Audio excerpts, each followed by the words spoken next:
Okay, it is 11 o'clock, and I'd like to welcome everyone to our very first Staying Connected meeting. We're going to have a series of webinars. We'll talk about that in a second, but today's topic is going to be best practices of storage, startup, and cleaning. I am Randall Ray, Sales Education, and with me here is Alan Stegish, our Service Director for IC Bus. Alan? Good morning, everybody, and thank you for this opportunity. Brady and I have been working on this series for past couple weeks, and certainly there's a lot of questions about storage buses. In some cases, buses have been down since March and may not start up until January. So, Randy, go with it. Yep. So, we just wanted to introduce ourselves and get with the program here. And we're not advancing. So the premise is that we're doing here is we want to make certain we're talking to you, our dealers and our customers, and we're going to be bringing forth topics of the day, important topics within IC, and obviously the goal is to provide some knowledge or some information that you probably didn't have before. Today we're going to go through the storage and the cleaning and the startup. Future seminars it's going to be Alan and I. It's going to be subject matter experts from inside of Navistar. It's also going to be some of our key suppliers as well. Cummins will be on. We'll have Bendix at some point as well. PSI is in the future. So we have a lot of good things coming. This is the schedule, and I will take a second to go through this here so you can get a flavor of what we're looking at doing. Every other week. Today's the very first one, again, May 28th. So we wanted to start with something not too tricky for us to do, but of obviously a topical interest at this point in time. 2 weeks from now, we'll be doing a maintenance best practices. We've done a lot of work looking at engines in general in the industry of how the duty cycles change. So we'll talk about that in 2 weeks. We're looking forward to that one quite a bit. Then we'll have Cummins. We'll be speaking on their maintenance practice and updates as well there. The fuel-fired heater, some of those items. So we'll be having an update there. Next will be a program that maybe people know about, maybe they don't. IC Bus 360. We'll get into that. Service updates is, frankly, many of the things that we've looked at, corrected or a timeline for corrections, or if they've already been done, when it was completed. Collision mitigation, we all know what that is, but we'll talk about that. It's obviously a timely topic. Technology items such as telematics, OCC, and other items as well. I had mentioned PSI, our propane supplier. We'll have them on as we move forward into the early fall. Some of the online items that are available, and we also this will be for Q&A as well. So we'll be taking questions. Please type them in. This is a WebEx, so the little right-hand corner, type in your questions, and we'll do our best to answer them. And, of course, if not, get back to you in some sort of timely manner. So you see at the bottom there, just as I said, Alan, myself, and experts as appropriate. So, Alan, you want to talk to us about storage?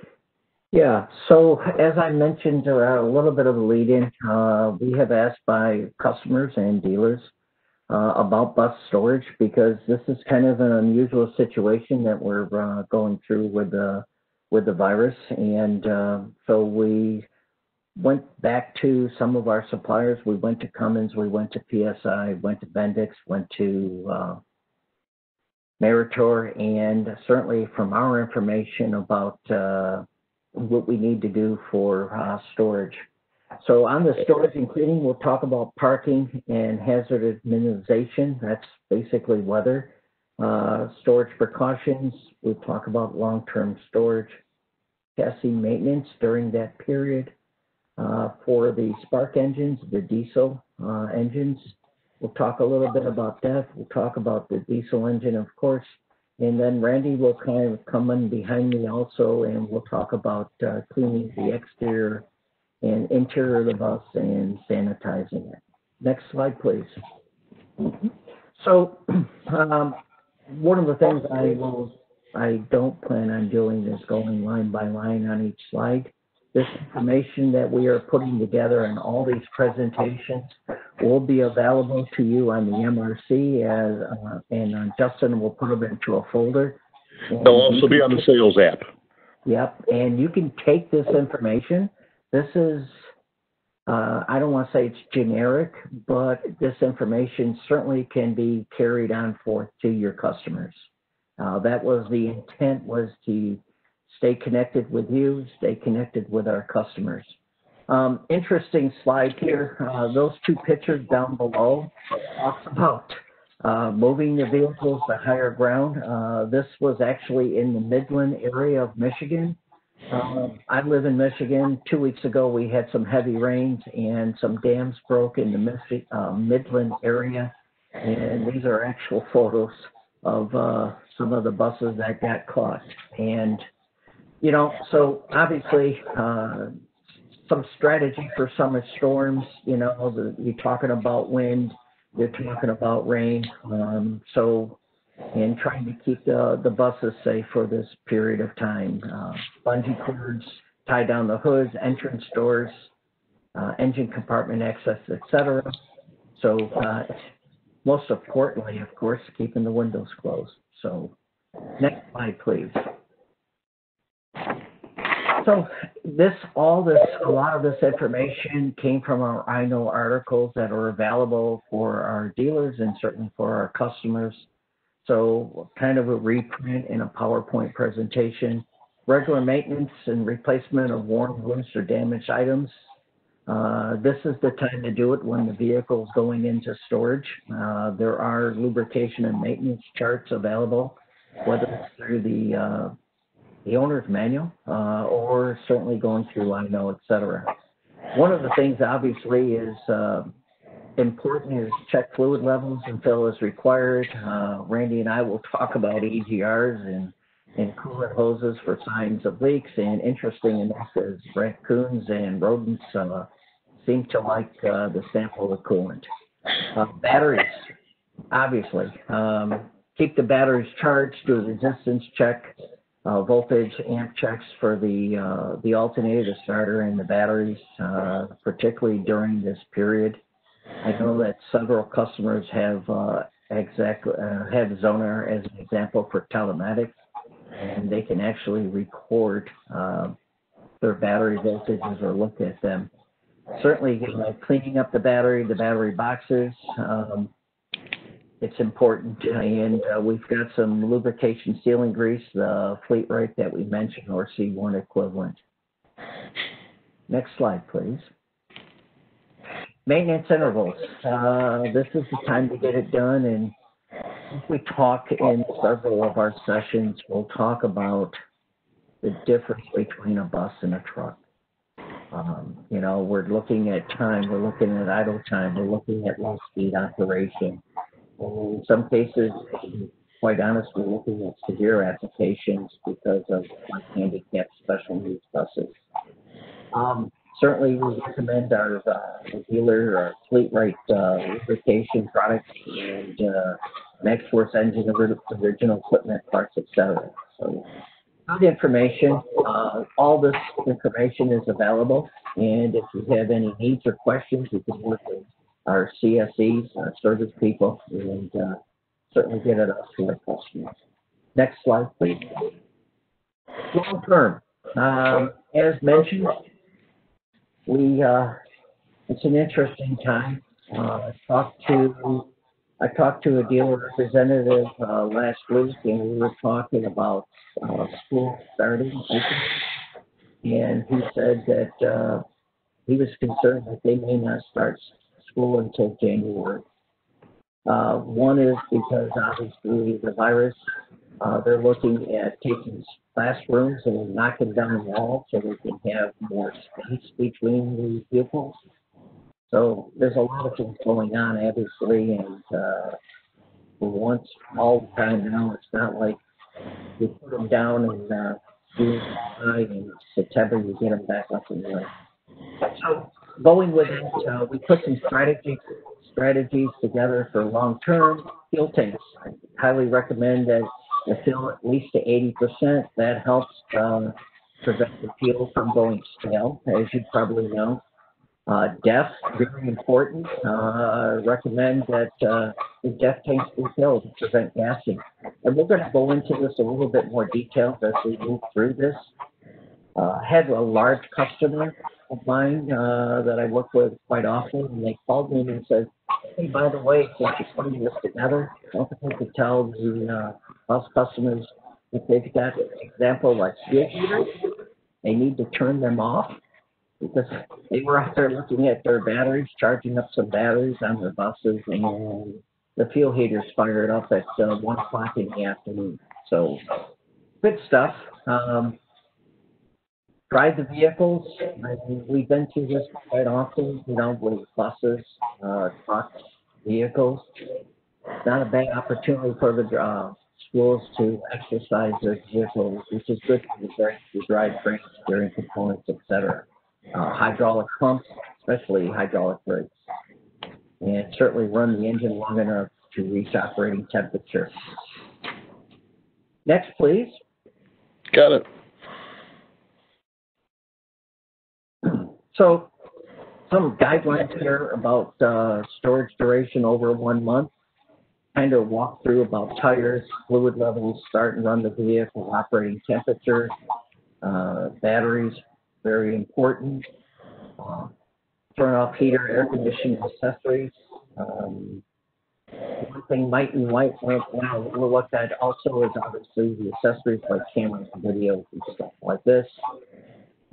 Interesting one, we had a very large customer call and they were getting some codes, TCM codes, and they have found that even though they had disconnected the negative battery signal on their vehicles, the accessories were looking for a ground, and TCM picked up that low voltage.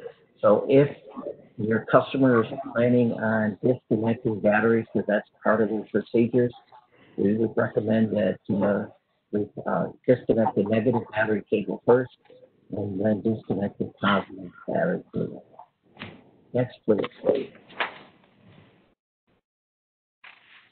So from our brake folks, internal teams, and Lyle, and also our suppliers, we talk about foundation brakes, and I'm going to kind of go down to the hydraulic brake, monthly exercising the park brake system to prevent the brakes and the parking brake shoes binding to the ground bar rotor. Good time on brake fluid to replace the fluid. When you see brake fluid, as it turns, it gets dark. The reason for that coloration in brake fluid is because it's absorbing water. So highly recommended to flush the system to keep the water out that would cause corrosion in the system. Drive the vehicles monthly to exercise the brakes, the drivetrain, steering components. You've heard that. Moisten hydraulic pumps and seals. Air brakes, very similar. Clean off the brake assemblies with fresh, clean water. Grease the slack adjusters and the cam tubes. And once again, exercise the brake and the park brake systems to prevent them from binding or sticking during the summer months. Next, please.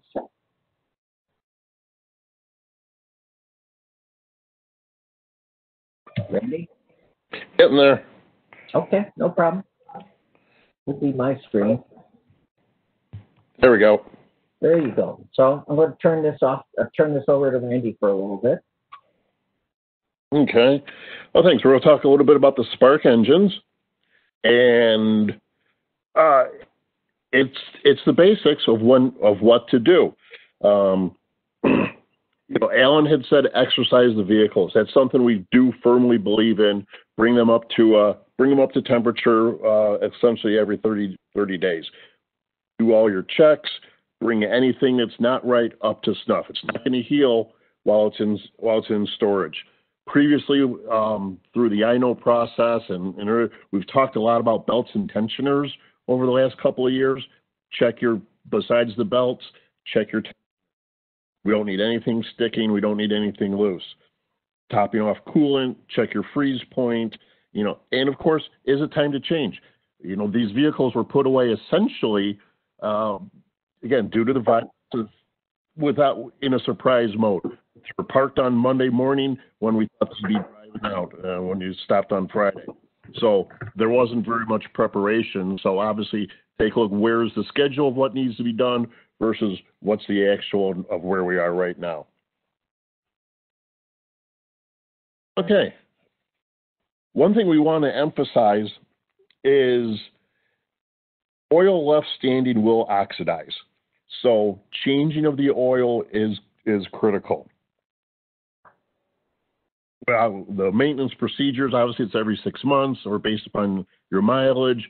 But if they are sitting for an extended period of time, Alan gave the example, some schools might not go back until January. As they sit, they will gain moisture. A long time ago, Alan had that happen on a car. The moisture went up so much it actually ran a cord over. So that will happen. He also said, disconnect your electrical. We've seen backfeeding, we've seen accessory drain. All electrical cannons should be disconnected if at all possible. When you go back in storage, we know the basics, but this is when they really count, is when they're not being used and when they're coming back into service. So refill that oil when you're pulling it back into service. So coming back from service, and this is kind of humorous. A long time ago, read a manual for, this is an antique car, like a Peerless. It said remove engine and check, and then it said replace engine, and that was essentially your instructions for it. But putting the bus back into storage is a reversal of the same procedures. Checking the engine oil level, checking your coolant levels. That's an item that we're going to talk more about in maintenance. The coolant level is critical. If that is low, it needs to be brought back up. And obviously, this could just be your seals loosening up, your clamps loosening up, but definitely inspect your coolant system so that we don't get air in the system and pop an EGR cooler. The other items to really be a note of here for your spark engines is when you bring them back into service, your fuel trims might be a little bit off. Just let them run, get up to snuff, get some fresh fuel in them. And on the propane engines, the injector seats are actually swell, and they'll be shrunken down a little bit. So wait for them to fill back up, wait for them to swell back up to the proper size, and those fuel trims may fluctuate a little as well. So just look for that, and everything should be good. Fuel storage. Anytime, especially diesel fuel, is left for an extended period of time, it must be maintained. Fuel maintenance is key during this time. I know not many people are using biofuels anymore. That's a good thing because they were a little bit more susceptible to algae growth and that sort of thing. Again, you don't have the same turnover in fuel that you had earlier in the year. They were parked, and now your fuel consumption has went down to near zero. The big joke everyone talks about is how many weeks do you get to a tank of gas nowadays? The same is true for your professional operations.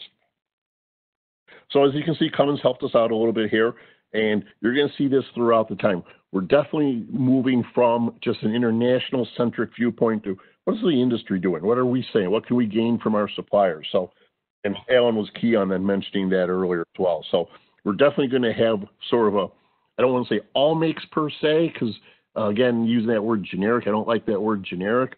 We want to make certain that we're covering the industry and using the smarts that are available within the industry to bring you kind of the best practices message.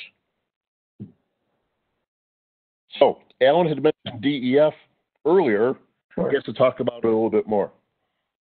Yeah, and to support Randy here, one of the things of the goal and the objectives was we went back to our suppliers and we wanted to get some third-party information, feeling that that's to the customer that's a little bit more credible, that I should say credible, that's coming from third-party rather than it's always coming from Lyle, so to speak.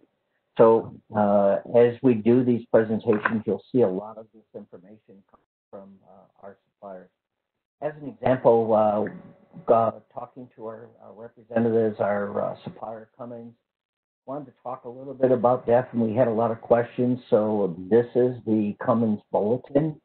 and certainly didn't want to go page to page with it, but this bulletin is available. Also, at the end of this session, this presentation, there will be some I know articles that we reference, and obviously bulletins.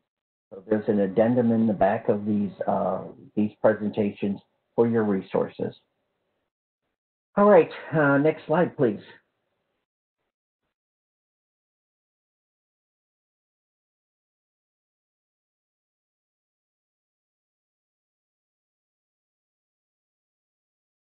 So we're working on it. That's okay. I don't know if it's you, the system, or my internet at home. Okay. A couple of interesting things about deaf. Deaf is kind of like us. We like to be someplace between like 70 to 77 degrees. We don't like to be outside in the sun all the time. Obviously. So if you look at the storage temperatures, we're looking at 23F to 77. Obviously, we don't want it to freeze and certainly don't want it to get overheated. Sealed containers avoid direct sunlight. I had been to some school districts and they had their DEF tank right on the fuel island out in the sun. I was actually in Texas. The other interesting thing is shelf life is reduced by 6 months for every increase in temperature. And honestly, Randy, I can't read that slide again because I've got all the icons below that. But certainly as we increase temp, we reduce the shelf life of that. Something else in the kind of like the second paragraph down in the slide, which was interesting, is some DEF containers include a paper seal under the cap. The seal will degrade over a period of time and will contribute to DEF contamination. Containers must be identified and inspected regularly once open to prevent contamination. So you open up this DEF container, it's got a paper seal into it. There's a good chance later air will get in there. The paper will deteriorate and contaminate the DEF. Next page, please.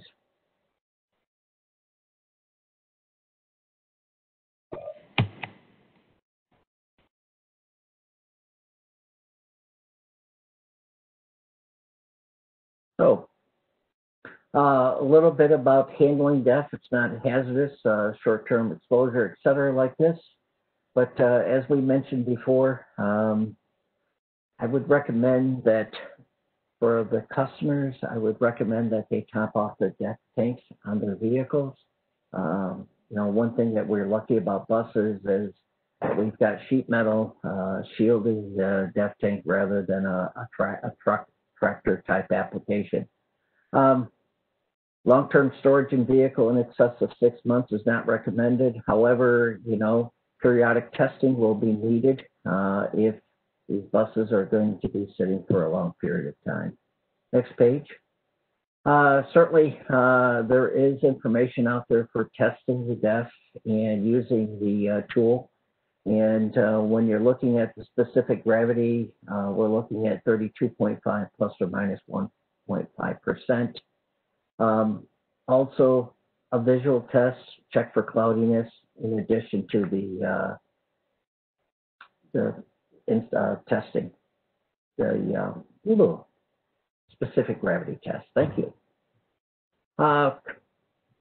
Cummins engine long-term storage recommendations, very similar to anyone else out in the industry.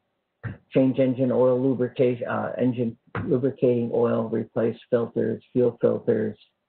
Bio, I'd be cautious on that if you've got customers out there with bio fuel. Start the engine, run to normal operating temperatures, 25 minutes, verify cooling system. Pretty much common sense, but this is the best time to get through these vehicles and get them in prepped while they've got the time. Next, please. Storage summary. Once again, it's about draining, replacing fluids. Interesting, Randy talked about my car. I had a 64 GTO. I stored it in Winchester, Virginia for a year while we were building a house. And when I pulled the covers off and pulled it out of storage, I found that I had an extra quart of oil in the crankcase, and obviously it was water from the condensation. So important, drain and replace fluids, check fuel, depth quality, chassis, electrical loads, kind of go through this chart and, park the vehicle on high ground, protect it from the hazards, whether it's hail or wind, storms or rain. Next, please. Randy, you're up. Thank you. And don't forget to retorque those tie downs either. One thing we'd like to see done a little bit is retorquing of the body tie downs. And it doesn't mean hitting them with a hammer either.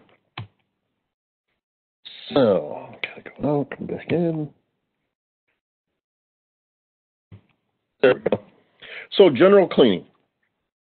General cleaning is exactly that. The biggest thing is, and you're going to hear this again, is mild soap and water. Mild soap and water is effective. We've seen that. You've heard that. The isopropyl 70% solution, we're going to talk a lot about that. That's your disinfectant. On cleaning products, just like my McGuire's rep would always say, is read the instructions. They'll tell you what's good, bad, and indifferent and how to use it. So instructions are key. We always have to have our warnings. We probably should have started the presentation with this. You always have our warnings. Safety first. We all know the safety steps. Please follow your safety steps. Especially, cleaning does, some of these solvents or cleaning supplies do have chemicals in them that can gas off. We've all cleaned in enclosed areas. We've all had the smells that we know are inappropriate. So make certain your ventilation is good as well.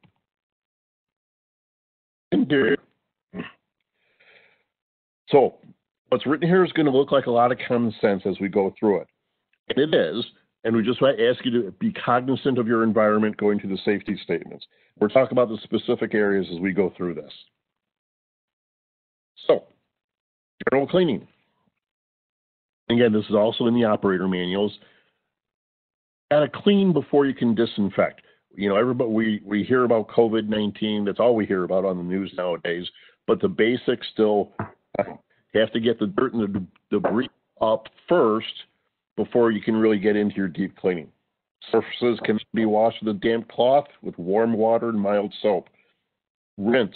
Rinse lightly to remove that soap residue. And the soap and water is effective. So again, you start with the basics, and then we're going to head into a little bit more detail. And in classic OEM style, this is your list of don'ts. And it's a confusing statement, comes straight out of, again, I know articles, but this is the don'ts, and we'll get into the do's after this. So don't use your isopropyl as a wash solution. That's your soap and water. Don't use the isopropyl on hot days. It's going to evaporate and or damage seats.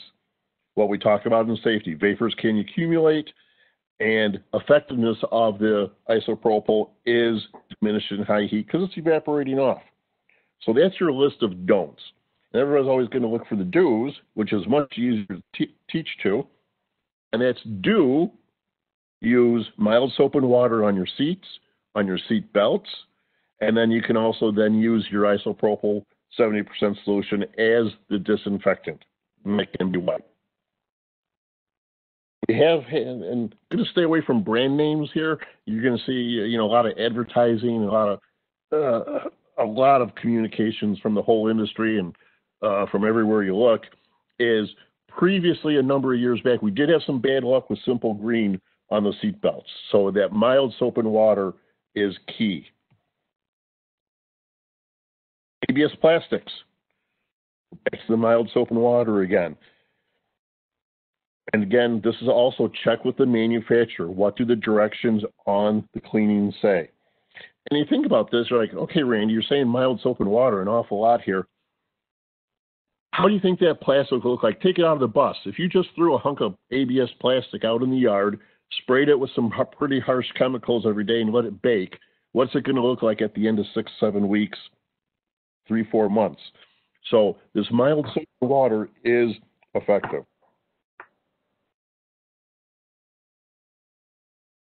Flooring, similarly, we already talked about this, is clean the basics, get your dirt and debris up first, use, your soap, damp mop, rinse. Rinsing is key. We don't want standing water. We don't want a hose used in here. We've all heard about hoses for many years, and we still don't like hoses. You can't Randy, you're going to talk about my mushrooms? Yes, I'm going to talk about your mushrooms. Come on. You got to tell them the story. It was a pitch for us to sell buses in one-piece floors. Yes, they left the windows open. It rained in there. It got hot in there. And yes, they were growing mushrooms in there. Competitive bus. Yes, competitive bus. That would never happen. True story. Glass, don't use anything abrasive. I think we all kind of know that. Microfiber towels are the new rage, and they are extremely effective on glass. Microfiber towels work well cleaning glass. And from my personal experience, don't get the cheap ones. The cheap ones are no better than cheap paper towels. They don't work either. Get the good ones, not the ones that are 500 of them for $5. Exterior. Again, similar to the plastics, is we have decals, names, logos, propane emblems, et cetera, et cetera. Chemicals can damage decals. Don't use a product that's going to damage a decal. It's just, remember what's going on. It's just sitting out there getting baked. Unless it's in Illinois or Michigan and it's getting rained on continually.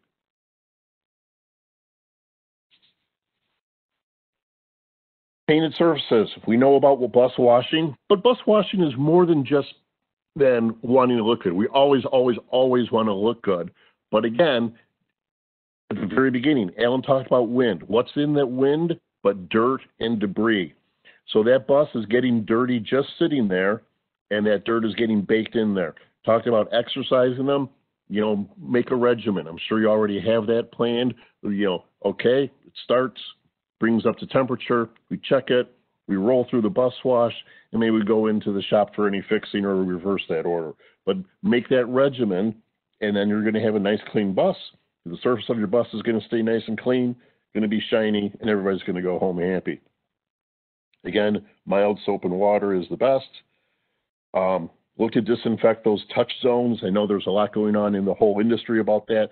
You're going to hear a lot about those areas, and that's true. Touch zones are going to need to be cleaned and disinfected. Make certain your windows are closed, and like I say, it's a big topic now. It's not going to go away. Again, we have the opportunity here as time goes on to do a much better job, and I think that'd be great. Having some nice, shiny, icy buses rolling down the highway.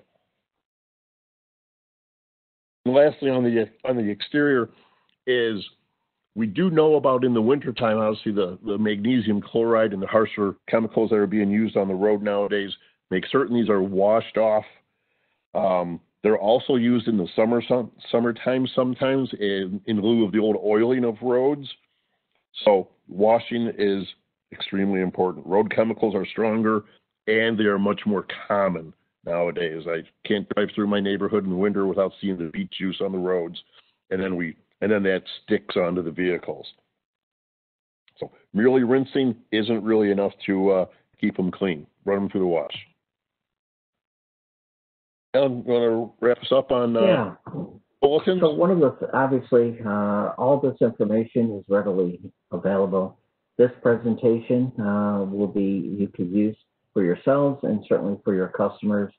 And you can always go back and look at the I Know articles on cleaning and disinfecting buses, I Know article on storage, and from our suppliers, Powertrain or Power Solutions International, PSI, there's the owner's manual information where we got about engines, and of course our friends at Cummins, and when we talked about diesel fuel and DEF and engine storage. So wanted to thank you for this opportunity, and as Randy had mentioned, we planned on doing these 10 sessions every 2 weeks, and certainly invite your service people, and if you want, you could add your customers. So thank you very much. I guess now we go to Q&A.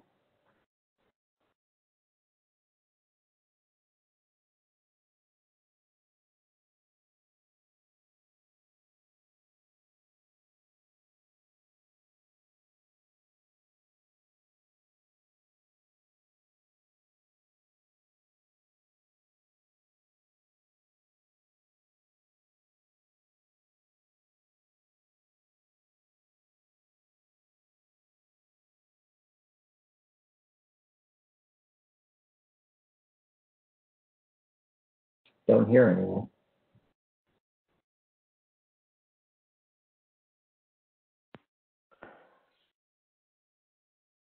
Alan, the only question I see is, should one-piece floors be treated / maintained any differently than regular bus floors? No, I brought that subject up, and this was seriously. We went to visit this customer to sell them our buses, and they were out on a road test, and I was talking to the director of transportation, and he said, "Man, I'm excited about your one-piece floors." And I said, "Okay, I like that." And he said, "Yeah," he said, "we've had occasions where we get mushrooms." And everybody knows we've had customers, and I'm sure there are people out there, whether it's a one-piece floor or our typical three-piece floor, you know, you don't take a hose and hose down the inside of the bus before to clean it. We talk about brooming out the floor, and then of course the next item is to use like a mop in the solution of soap and water, but not to sit there and spray them down with a hose. You know, this customer, I'm serious as a heart attack. You know, you tell me about his mushroom problem. I had a laugh at him. Another one, do you recommend waxing the floors? I don't. I can refer to one of my experts and respond back on that, but I think most importantly is a clean floor and soap and water with a mop. All right. And one person was asking, could you please refresh them where they can find the slides after the presentation to share with their techs? So Randy, it will be on the sales MRC in a folder, correct, Randy? Correct. Yep. You know, I'm thinking about this waxing the floors. I would say no, and I would say the reason why is that would leave an oily film, and unlike your house, it might be 140 degrees inside that bus during the summer. I would highly just soap and water rather than putting a wax on that you may end up with I don't want to say a lubricating oil, but an oil film, or certainly be detrimental because of the heat.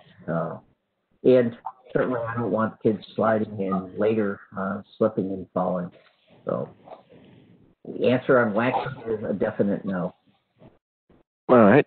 How do you get a sample from the DEF tank on IC bus?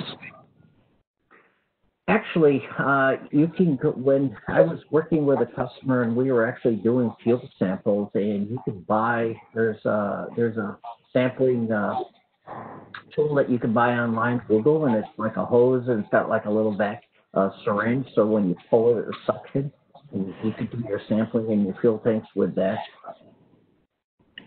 Just a suction tool. You know, a hose and like a syringe, so to speak. All right. If schools don't open until January and with full tanks of DEF, will we have frozen DEF? Wouldn't it be better to not go beyond half a tank? Well, Alan's opinion, and I'm going to say right now we've talked to our suppliers. First of all, the DEF's not going to freeze. Most likely the DEF will freeze till January. Now, I can't speak for Canada, but at least Michigan. The other item is the thing that I would be concerned if they had a low tank of DEF, you get a lot of excessive gassing during the summer, just from the ambient heat. That would be my opinion. Yeah, I'll join in on that. You know, freezing, they're going to be out there for an extended period of time, half a tank is going to freeze just as much as a full tank. And you might be able to argue that a full tank might go a little slower.